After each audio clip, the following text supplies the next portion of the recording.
Hey, it's Sparky Fifer, 1250 AM The Fan. Welcome in another glorious day on this Friday, day after the NBA draft. And of course, we have Ryan Horvat here, as always, BetMGM tonight, part of the BetQL radio network. Him, Nick Ashu, and Trista Crick, weeknights while you're watching the games. Get your betting on while you're listening to those three. Be entertaining and have you laughing throughout the show and their wild reactions. And then if that's not good enough, you can go back and listen to their podcasts, follow them on Twitter, all that fun stuff. And they'll take care of you. You will notice if you're watching as we live stream this on the Odyssey Sports YouTube page that Ryan Horvat's caption says, Dave Matthews fan, Ryan Horvat. And I told Ryan Horvat when I saw that I am not a Dave Matthews fan. And then Ryan Horvat told me just how much of a Dave Matthews fan Ryan Horvat actually is. Yeah, so me and my wife and I, whatever, English major, we are going to the Dave Matthews concert this Saturday, and I'm pretty jacked about it. So this is going to be the 27th time that I've seen Dave Matthews. The first concert, I was in 8th grade. My cousin took me. It was Soldier Field. That ended up actually becoming a CD. One of the best shows I've ever been to in my life. Just, great times. I was probably way too young to be doing sure. I was doing there, but it was awesome, man. And so this will be 27, but I haven't went.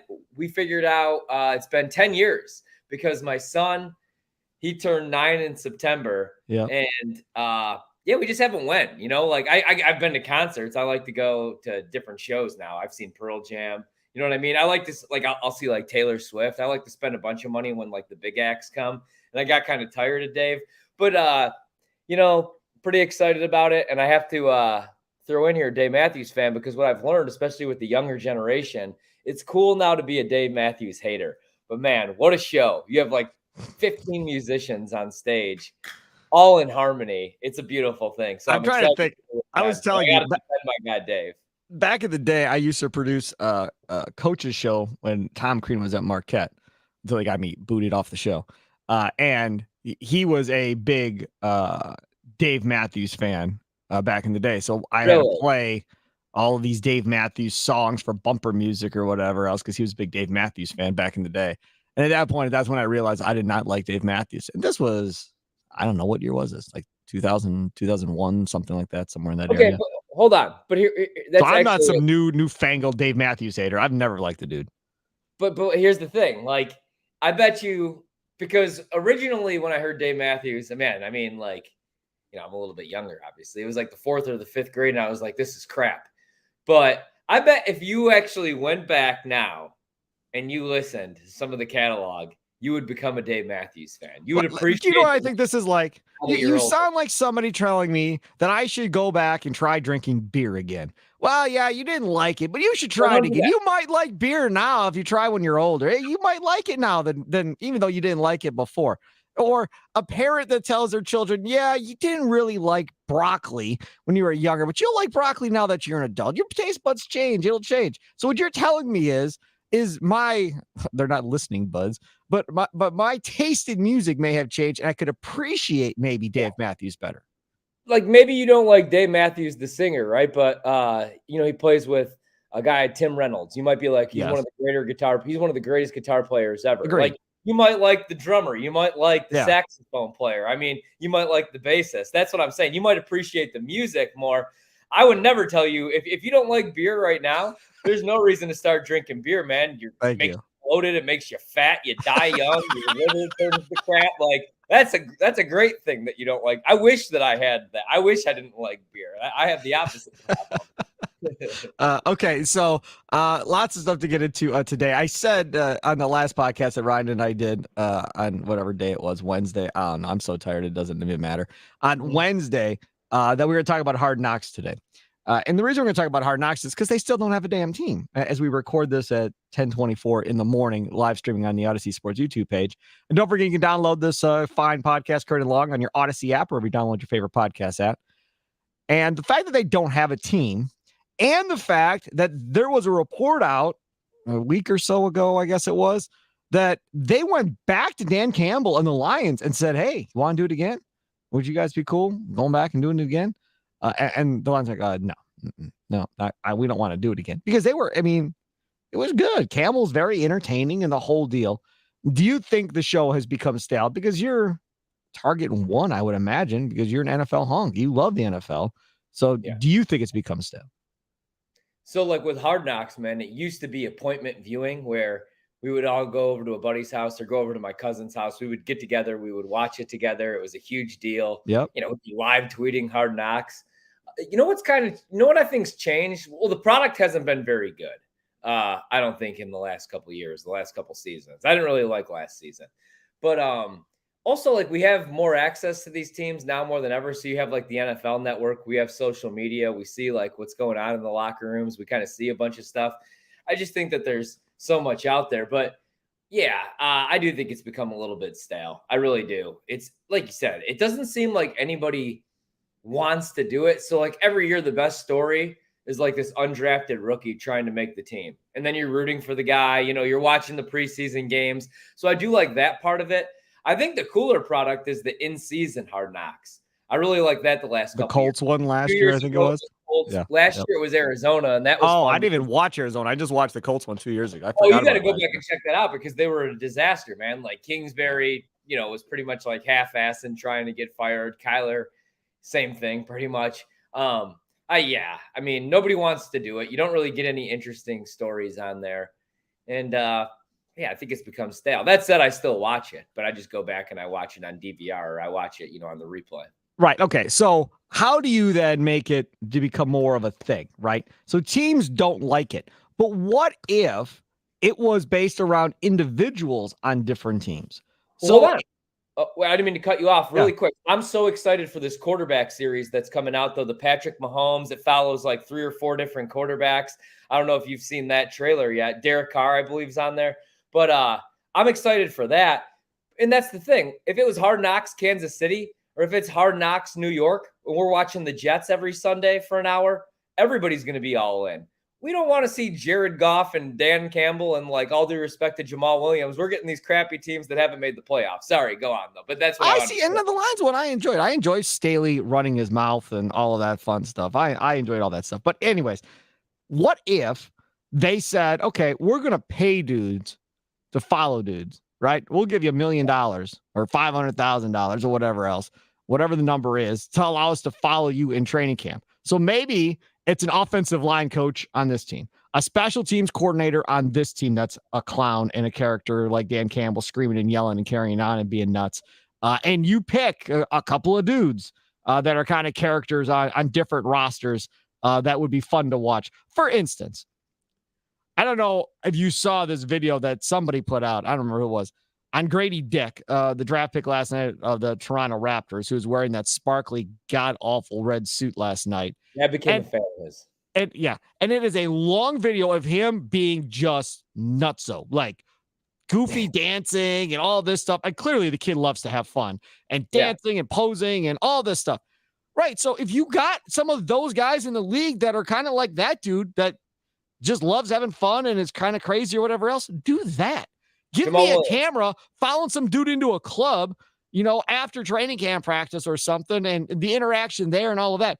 Give us some of that stuff, because everything you're giving us now is, we know, okay, you're going to cut guys that we've never heard of. You're going to tie us into guys that we're going to become fans of that we're never going to care about again after this season. You're not following really any of the star players because none of them want you following them. So you're really not following them nearly as much. You've got to find the characters in the NFL and convince them to let you follow them with the camera for 4 or 5 weeks. I think that is probably how you sell it. Or it's Hard Knocks Special Teams Edition, Hard Knocks Offensive Lineman Edition, right? And it's just offensive linemen around the league that you follow. Bakhtiari has a camera following him, and somebody else, another team has a camera following him. And you get it more position or coach oriented than team oriented. Ryan Horvat, what you say? Yeah, that's why I'm so excited for this quarterback series, man. They're just going to follow around like Patrick Mahomes, and that's going to be awesome. I want to see what he does every single day. But that, again, like, but if it was quarterbacks edition Sean Clifford, you don't care. No, it's quarterback edition with the best quarterback in the league. Yes. Right. Yeah. And like, that's what I'm saying. I want to see, if it was the Jets, Hard Knocks, and we're getting Robert Saleh, who's obviously a character. Right. And we're getting Aaron Rodgers. Yes. Who just, yesterday or the day before was at an LSD convention, which I didn't even know that was a thing, talking about, the power of LSD and mushrooms. All the players reaching out to him about the benefits of it. Oh, yeah. But yeah, so like, that's what I want to see. I don't want to see Jared Goff try to form sentences. We've seen Jared Goff on Hard Knocks. Like, I don't want to see the Lions again. We've seen Jared Goff on Hard Knocks like 3 times. Yep. We saw him with the Rams. But yeah, that's what we like. That's what we want to see. Everybody would have watched Hard Knocks Tampa Bay and been all in. Watching Brady MF as offensive lineman for missing a block. Yep. Brady and Leftwich not getting along. Brady and Bruce Arians not getting along. That's the stuff that we want to see. I like Hard Knocks Rookie Edition. And you've got one following Stroud and one following Young and one following Richardson, right? And in each training camp, and do something like that and show the progress of the 3. Maybe one is lagging behind the other 2. One's outworking the other 2. That whole thing, that's interesting. Now you've got 3 fan bases, at least, that are following the TV show to watch their quarterbacks and the Hard Knocks series versus a fan base. Yeah, I mean, I get why they do it the way that they do it, though, because like you said, the star players, they don't want cameras following them around with their families and whatnot. And the rookies are the better stories because also, they're I mean, that when you think about it, it is, I don't know, it is a pretty good product. But it's the unknown guys that they're picking. They're not picking the number 1 draft pick. You got like a little bit of like Aiden Hutchinson last year, but like we cared about like Rodrigo trying to make the team and then he cracks the starting lineup. Those are the better stories because in the preseason, nobody plays anymore. Right. We got to remember as well. And they want to show the NFL the footage that they have. And so, those are the better stories. Here's a guy where he could be bagging groceries. This is his dream to play in the NFL, but he's 5'8", 175 pounds. That's the better story than here's the rich guy that's going to go home to his mansion with his beautiful wife and his kids, do what we do every day. What are we going to do? Follow Ryan Tannehill home? No. That's what people don't understand. Like most of these guys also are boring. They're regular guys. You know what I mean? Like you learn that when you cover the league. They're rich and they have a lot of money, but they can't go and do everything that we can do because everybody will hound them, especially now because everybody wants autographs because you could sell it on eBay and you could, do what you want with it. People are sticking phones in your face and then you're on social media. People are just weird, like really weird. Like if you're LeBron, man, like, yeah. So, I don't know. I like, again, I'm really excited for this quarterback series though. It's kind of like, I don't know if you watched the series that they did on Netflix. I can't the name. I don't have Netflix, so no. Oh, well, they did this on golf, man. And it was like, it followed all the best golfers in the world. They had everybody on there. And it was awesome though. I thought it was going to be like, really fluffy. It wasn't like, it was really cool though. NASCAR did it years ago. NASCAR was doing this in the early 2000s, following their top cup drivers like Kevin Harvick and those guys. And then they had another series on Speed TV that followed the Nationwide guys. And at that time, it was like Casey Kane who became a cup star and stuff. And it was really, really good back then. You had Kevin Harvick playing pranks on his father-in-law, filling up his truck with a bunch of like popcorn or something like that. And yeah, it was really good. But either way. All right. So now that comes to the next question. What do you want to see the Packers on Hard Knocks in 2024? Now, for those of you that don't know, the criteria for Hard Knocks is simple. You'd have to miss the playoffs for the past 2 seasons, and you can't have a first-year head coach, and you can't have hosted Hard Knocks in the past decade. So the Packers obviously have not missed the playoffs back-to-back years with Aaron Rodgers, so they've never been in this situation. If they miss the playoffs this year, because Rodgers missed the playoffs last year, they missed the playoffs this year, they are officially eligible to be on Hard Knocks. I'll start. Hell yes, I want to see them on Hard Knocks. I want to see the LaFleur Jordan Love relationship. I want to see the Clements Jordan Love relationship. I want to see all these young dudes going into year 2 and year 3 and the chemistry and the vibe with everybody going into the following season. Because you'd have to think that there's going to be some momentum going into next offseason. As the year progresses, they should get better. That's the assumption. Maybe we'll be wrong.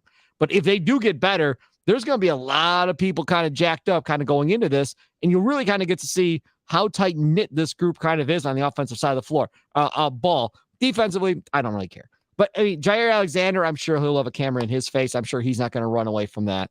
I can't imagine Rashawn Gary wants to deal with the camera, so that's not going to be a thing. Quay Walker, that could be interesting. You have no idea where that's going to go. Yeah, I'm in. Like, bring it on. I'm all about it. If they miss the playoffs this year and they don't win the division, and do what we were talking about previously on a podcast, then sure. Bring the Packers in Hard Knocks. It'd be one of the most viewed Hard Knocks ever. They've got the biggest fan base in the damn world at this point. Yeah, I mean, the answer is easy here. It's no, I don't want to see him on Hard Knocks in 2024. I'd rather them win a Super Bowl. But yeah, if they miss the playoffs, absolutely. I want to see what LaFleur's like on the practice field. I want to see his relationship with Jordan Love, like you said, because my take. And in meetings. I don't think, because I still think that Matt LaFleur wishes Aaron Rodgers was the starting quarterback. In fact, I know for a fact that that's the case. Not that he doesn't like Jordan Love, but yeah, I mean, if they miss the playoffs, I want to see the development of Jordan Love. He'll probably have to play in the preseason, so that'd be fun to watch. We don't know what the running back situation is going to look like, because I could see this being Aaron Jones last season. We'll see what happens with A.J. Dillon. Does David Bakhtiari want to be there? Are they going to end up moving them? And then, yeah, you have some personalities on the defensive side of the ball, man. I mean, we'll see if Rasul Douglas is still there. Quay Walker, he'll probably be fighting assistant coaches and trainers. Hopefully not. Hopefully not this year. Rashawn Gary, like you said, Jair would probably be one of the better characters in Hard Knock history. So I'd be all in for it. And if Joe Barry, for whatever reason, if they miss the playoffs again this season, and Joe Barry's still there, I have to see this guy at work. I need to see why. You know what? Yeah, because I need to see why he won't make the simple adjustments that everybody at home, like just the casual football fan, is like, why are the Packers playing 15 yards off the ball? Like, you know what I mean? That's Jalen Waddle out there. That's Tyreek Hill. Why are the defensive backs 15 yards back? Like, just simple stuff like that. So yeah, I'd be all in as well. I think it'd be fun. Yeah, no doubt about it. All right, we have one more football topic, which is kind of high school related on some numbers that came out I want to get to. We're going to do it the last podcast. We ran out of time. Before we do that, I want to switch gears here quickly to the NBA. It's curtain log, which means it's Wisconsin sports. Let's just be honest. And when I do a Bucks podcast, Green and Growing with Nathan Marzan, Bucks super fan. If you missed last night's draft recap show, it's right here on the Odyssey Sports YouTube page. We live streamed it last night as well, or download it on your Odyssey app or wherever you download your favorite podcast ad. Adrian Wojnarowski with an interesting comments on Brook Lopez as well yesterday about his future with the Bucks. We talk about that and get into that conversation as well. And we were actually recording when the Bucks made their last pick. That was crazy. Just real quick. Have you ever heard of a player and his agent telling teams not to draft them so he can go as a last pick in the draft to the Milwaukee Bucks? Never in my life did I think Rich Paul would be calling teams and telling them, don't draft him, don't draft him, don't draft him. And then he goes 58 to the Bucks in Livingston from Kentucky, the freshman from Kentucky. That blew my mind. I never thought I'd live to see the day somebody was doing that. Normally it's calling Milwaukee, don't draft my dude. You understand me? He don't want to be in Milwaukee. He don't want to play for your team. Don't draft my dude. I never thought it'd be the other way, Ryan. Imagine if, my great-grandfather had that option back in the day. Hey, you can't draft me. I don't want to go to war for the United States of America. Maybe he'd be alive. No, that's why this is the stupidest league ever, in my opinion, man. And why, like, LeBron, and of course it's LeBron's guy, like LeBron's best friend and LeBron's agent, because only a LeBron associate would have that kind of power. And I mean, and let's be honest, Rich Paul owns the world right now. He's dating Adele. I mean, guy's on top of the world. And then, no, but that I don't know how that works. I've never heard of that ever in my life. When I saw that tweet, I even put it out there. I was like, I can't wait. I tweeted, I said, I can't wait for football season. This is the stupidest league ever. Like, like this is these kids, this is their lifelong dream, and they want to go later in the draft now. And like they want to just be, picked into the perfect situation. It's just now. After it was all done, the draft was all done. Our Green and Growing podcast was all done. I'm at home on my couch cutting up the podcast, so I was all ready to go up early this morning. So I got to bed at like 3 o'clock. Get all of them ready, right? Yeah. Then comes the tweet of the night. Tweet of the night, the Exhibit 10 contract. The Bucks signed with Drew Timme, baby. Yeah. Get to see Drew Timme in the summer league with the Bucks or Gonzaga. He's like 40 years old. I cannot wait.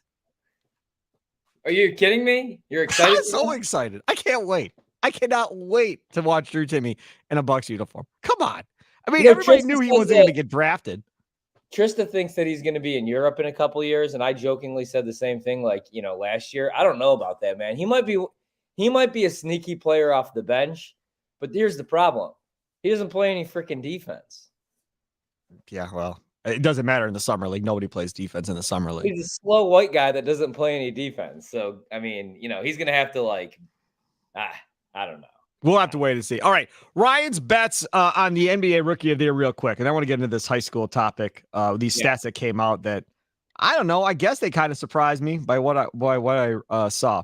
All right, John Ewing, BetMGM. Odds to win NBA Rookie of the Year. Victor Wembanyama minus 200. I'm assuming you're not going to bet that because that's pointless, right? Yeah, I'm not going to bet that. No, I don't think he's going to win Rookie of the Year. Okay. Scoot Henderson plus 350. Chet Holmgren, because he's eligible because he was hurt all of last year with OKC, plus 500. Brandon Miller plus 950. Amen Thompson plus 1500. Cam Whitmore plus 2000. Ozzer Thompson plus 2200. Jarris Walker 2500. Anthony Black 3000. He can't shoot. And then all other players 35 plus 3500 or longer odds. What say you, Ryan Horvat? You are the expert on this show from BetMGM tonight on the BetQL Radio Network. Where are we going? I placed a small bet on this, actually. You could also bet the field plus 155. So just really small. $100 would win you 155 against Victor Wembanyama, who's minus 200. And I'm going to take the field, to be honest with you, man. So I think Wembanyama, I think he's going to live up to the hype. I think he's going to be great. But I mean, year one, how good are the Spurs going to be? They were a disaster last season. They're probably at best, because the West is going to get better, man. I think they're at best maybe a 27-28 win team. And I know team success doesn't matter for Rookie of the Year. I think he's going to be a monster defensively, but I just don't know if defensive numbers are going to win your Rookie of the Year. And I don't know that he's going to average 20 and 10. And you look at some of these guys on this list, Scoot Henderson, his player comp is Ja Morant, Derrick Rose. He goes to the Blazers. He's going to be in the same backcourt as Dame. I think that's going to be fun. You have Brandon Miller, who's a 3-and-D guy playing with, LaMelo Ball, who's going to be able to get him the ball. But the pick that if I'm playing one guy, I'm taking Chet Holmgren plus 450. But he's obviously part of the field, so I like that bet. But I would take Chet plus 450 just because, he's awesome. He's been out for the last year, but he's put some muscle on, and he's playing for a much better team. I think OKC is a playoff team definitely this year. I think they could be actually last year's Kings. They were fun last year. People are sleeping on Shea, SGA. He's one of the better players in the league, man. Agreed. He could average 30 points next year. They still have Lou Dort, really good defensively. I think they're going to be really fun, and I think he could next year, technically his rookie year, be like a 20-10 guy, 20-9 guy, if he could stay out of foul trouble in all those games. So I would take the field against Wembanyama, just because I think year one for him might be 16 points per game, 7 rebounds. And, Chet might have better numbers. Scoot might have better numbers, and they might be on better teams, more eyeballs watching them. I think Wembanyama is going to be great, though. But I would take the field against them. It's an entire field against one guy. I have no faith in Chet Holmgren, none whatsoever. When they drafted him, I wasn't a Chet Holmgren guy. I'm still not a Chet Holmgren guy. The reason I wasn't a Chet Holmgren guy is because he is way too damn small to play in this league. And I heard him talk last year about not wanting to add weight because he thought it would take away from his game and so forth. Wembanyama, he's saying the same damn thing as Holmgren did last year. Doesn't want to put on a lot of weight, thinks it's going to take away from his game. Yeah, just look at Giannis. Just look at the dude. The dude was rail thin. Now look at the dude. And he's still adding on muscle and getting bigger. And you're telling me you don't think that'll help your game with as long and rangy as you two are? You don't think adding weight is a good idea? You're both idiots. That's the dumbest thing I've ever heard. Both of them have said it, and they're both nuts. Absolutely crazy. You're going to get hurt in this league over and over and over again if you do not add some type of muscle to your frame. And I understand, well, Wembanyama was in the pros last year overseas. Okay, fine. But now he's coming to the NBA. And I'm telling you, I think it's going to be tough for him to stay on this floor and play, 82 games. Well, hell, nobody plays 82 games. To stay on the floor and play 70 games in the NBA, I think it's going to be a tough deal. I like him better than I liked Holmgren. Yes. Am I as convinced as everybody else that, he's some crazy all-time great? like they were saying about LeBron. No, I'm not there on the all-time great. Maybe I will be once I see him play more than what I've seen on YouTube and whatever else I've seen. Right. But I'm not there on him yet either. Scoot Henderson can't shoot. I not that good of a shooter, so I'm not there. For me, if I was picking somebody, it would be Miller. I think that would be my guy, Brandon Miller. And I saw a thing in Forbes that ripped the Hornets draft. I love the Hornets draft. I thought Michael Jordan, this was probably Michael Jordan's, maybe his best draft on the way out. He got 3 guys that are all kind of tied together at some point or another, right? Smith and Miller played AAU ball together. And then Smith and what was the other second round pick that they had? Oh, I can't think of his name. Macaulay, whatever the hell it is. They played together as well when they were younger. So they're all kind of tied together. Now they're all guards. I understand they're all guards, right? And you have LaMelo, and that could be an issue. And will they all stay on the same roster and all that? That I don't know. But I just think they all got guys that can score and can do something, that are basketball players. The Bucks took a guy that can't score. He's not going to score. He's a defensive player that's going to pass the ball, great transition passer, and a winner that John Horst, I think, said a half a dozen times in his post-game presser last night. And we'll see how that goes. But you've already got a guy that can't shoot, who's your best player in Giannis, and putting another non-shooter on the floor. Now you're down to 3 guys. And last time I checked, they didn't have a bunch of shooters in Milwaukee last year that actually could knock down open shots consistently. So that becomes an interesting issue for me as well, Ryan Horvat.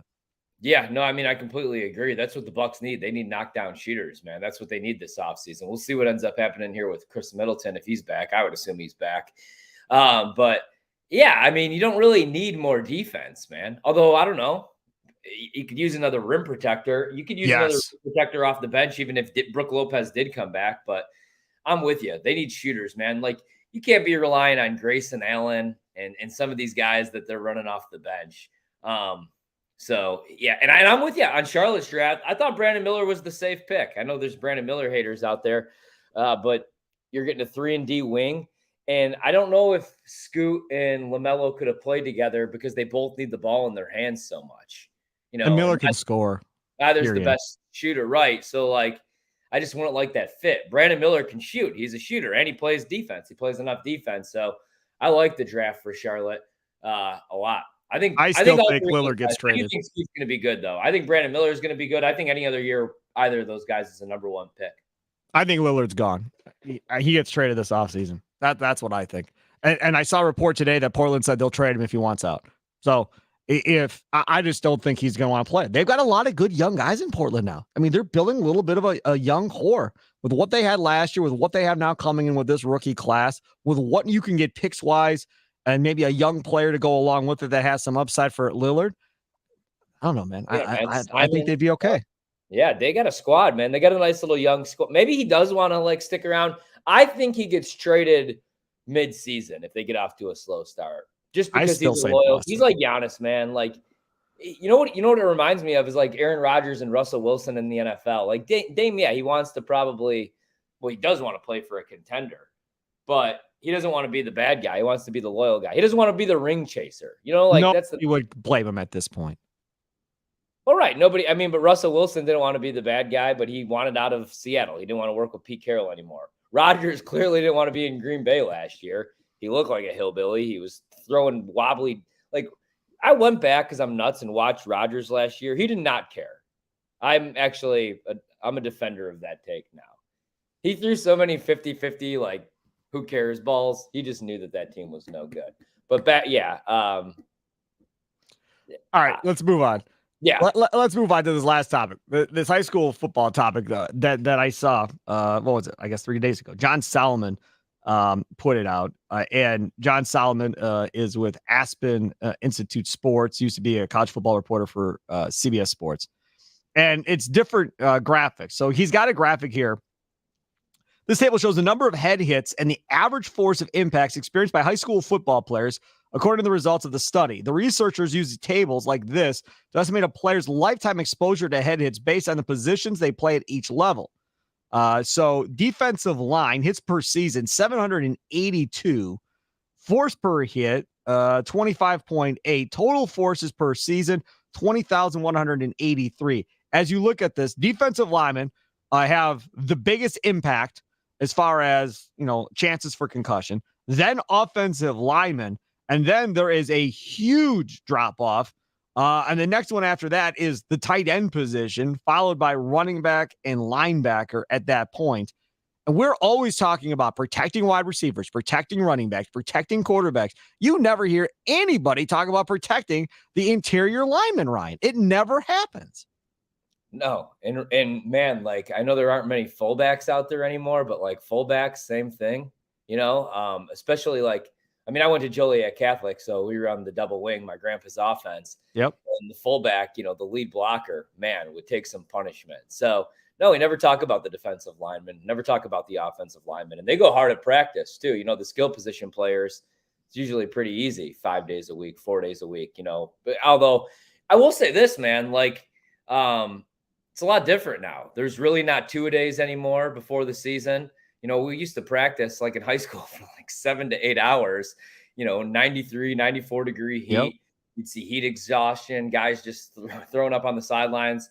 But you would hit every day. You don't really do that. Like even in the NFL, like in the preseason, that's why the product's always crap the first couple of weeks of the season, right? Because guys kind of forget how to hit. They're not tackling as much. But still, yeah, defensive linemen, interior linemen, they take most of the punishment. Here's another one. The average high school football head hit, they took a study that used G-force as a measure of the linear acceleration experienced during a head hit. This table compares the intensity of a football hit and other kinds of impact. Now, this is high school. This is not college. This is not the NFL.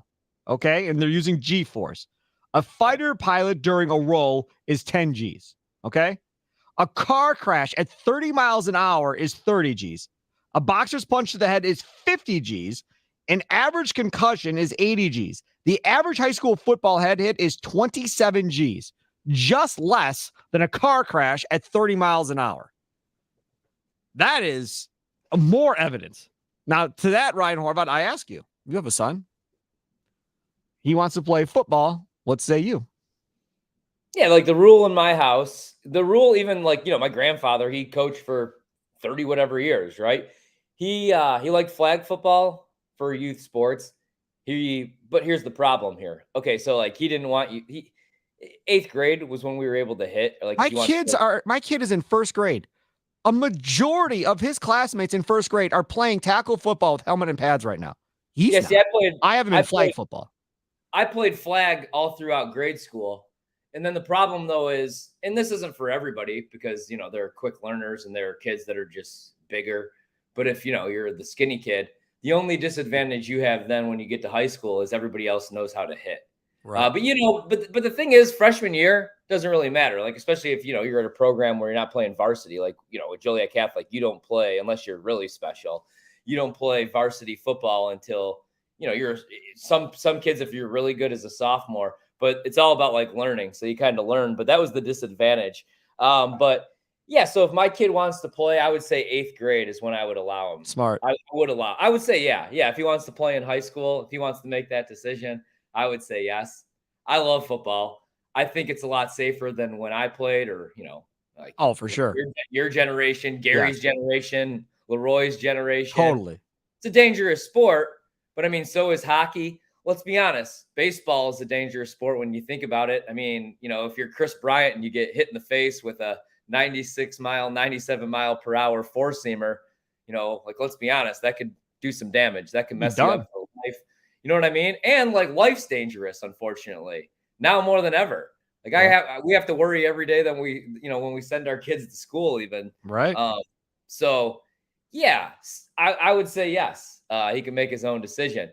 That said, though, I'm not the guy. It's like this baby Gronk thing is. You follow this? Yeah, that's insane. I read a story. The guy said that everything he does is for entertainment purposes, and he does it solely to make money for his kid to put away, so that when the kid is done with high school, he's got 6 figures sitting in the bank. That everything he does is entertainment purposes, and he's not crazy like everybody thinks he is, but it's all for Instagram and TikTok and YouTube and all of this stuff. That's what that guy said. Yeah, we aren't entertained though. Nobody's entertained by this. Nobody thinks this is like so. And so that's the other thing that's changed, man, is like when I was in high school, everybody had to power lift just to be on the football team. And it was insane. You had guys like throwing out their back at like 18, 19 years old, or guys whose careers ended in college early. I would want my son, like, everybody to do things safely, because there's different like training programs now. You don't need to be deadlifting 800 pounds at 16 years old, stunting your growth. I just think it's a lot safer. Yeah, I would say yes. That said, I'm not pushing him to play football. I prefer baseball, golf. I'm always like, see the money? Like, see Rory, he made $3.5 million. He didn't even have to win this tournament. He finished second. You see their wives? You see the houses they live? That's what my dad would always tell me. Because my dad didn't want me to play football. He was like, my dad loves basketball, right? And baseball and in golf. And he'd be like, play golf. Look at Phil's wife. Look at Tiger's wife. Look at the money these guys are making. And then look at the football players who are losing their minds now already at like 30, 35 years old. But it's my favorite sport. I love it. But that said, I wouldn't push my son. Like, you don't have to play football. Our rule was always freshman year in high school, if you wanted to play football with pads and helmets and everything else. And Jackson, the 7-year-old, I don't know how that's going to go. So far, we're all good. He likes flag football, but he likes everything right now. He loves baseball. He loves basketball. He loves soccer. Like, he loves playing everything. The only thing he doesn't want to play is hockey because of the ice and having to learn how to ice skate and all that. But outside of that, he's totally fine. So we'll see how that all develops. What about your kid? What's his favorite thing right now, sport-wise? His favorite thing right now is the damn Titanic. And now that this story's going on, he's like all in on it. Baseball, I'm really trying to get him into basketball. Growing up, now football's pretty much the only sport that I care about, to be honest with you. But growing up, it was basketball for me. But I grew up in Chicago, so we had the Bulls in the 90s. Michael. All we did, though, was we would play basketball all day long. We would shoot hoops. We would play baseball. We'd play backyard football. But he really likes, he loves swimming. I tell him that's a great sport. He likes skating. My wife really wants him to play hockey. I'm like, you think football's dangerous? Hockey's way more dangerous. No. Forget about the dangerous part. Expensive. Hockey is the most expensive youth sport you can put your kid in at this point. The most expensive. It's not close. And the pads stink a lot worse than football. And I told my kid he'd have to learn how to skate backwards as well. Yeah, we'll see. I think baseball, he's a lefty, so baseball would be my hope. Okay, there's no way I'd want my kid playing hockey. Zero, no chance I would support that at all. I mean, if you wanted to, I guess we'd have to, but I'm not a fan of that at all. No. The thing really quick about football, why it's the best sport in my opinion too, is just like the brotherhood in the locker room. Like especially when you get to high school, everybody's not friends. I swear, like, but it's like, when you're a team, especially if you're any good, I don't know. I mean, the relationships that you form, you meet like your friends for life. It's just different. I don't know. It's almost like you're like going to battle every Friday night, like with your boys. Absolutely. It's different than basketball, where it's just like 12, 13 guys on a team, or baseball where there's like 20 guys. It's different when there's like, 56 to 60 dudes and you're traveling on a bus, you're making the long road trips. It's fun. I get why like there's people in my hometown that'll be at the bar tonight or tomorrow night, like talking about, remember when we played Carmel and sure. And Kleeman took that hit across the middle. I understand. I'm not that guy, but I get why there's people out there. You would totally be at the bar reliving those memories if you could. Oh, yes, you would. Stop. I'd be at the bar reliving Aaron Rodgers memories, unfortunately. Follow Ryan Horvat on Twitter and follow his great radio show that he does. Him, Tristan Crick, Nick Ashu, BetMGM tonight, part of the BetQL network.